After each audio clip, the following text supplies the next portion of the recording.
Sebanyak 32 orang warga Kabupaten Aceh Barat dinyatakan positif terkonfirmasi COVID-19 setelah keluar hasil uji swab antigen maupun uji swab PCR dari Litbangkes Provinsi Aceh.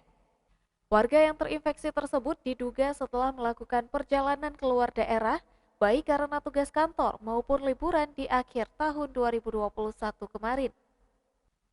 Guna mendapatkan perawatan intensif, saat ini sebanyak 6 pasien COVID-19 dirawat di Rumah Sakit Umum Daerah Cutnyadin Melaboh, dan 1 orang pasien dirawat di Rumah Sakit Zainal Abidin Banda Aceh.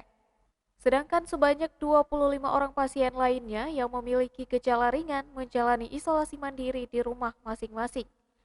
Sedangkan sebanyak 25 orang pasien lainnya yang memiliki gejala ringan menjalani isolasi mandiri di rumah masing-masing, namun tidak luput dari pengawasan dan pemantauan dari petugas Satgas COVID-19.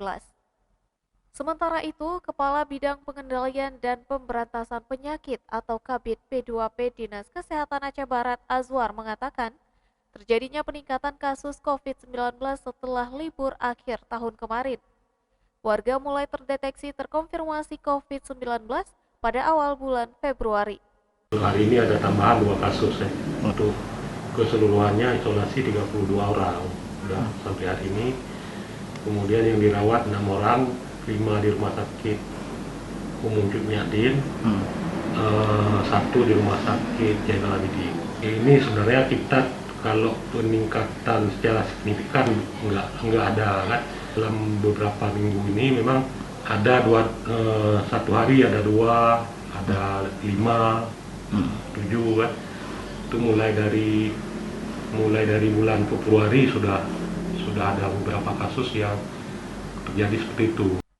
Guna mencegah lonjakan penyebaran COVID-19, Dinkes Aceh Barat menghimbau warga agar selalu menjaga kesehatan dan segera melakukan vaksinasi bagi yang belum mendapatkan dosis vaksin, serta menerapkan protokol kesehatan saat beraktivitas di luar rumah.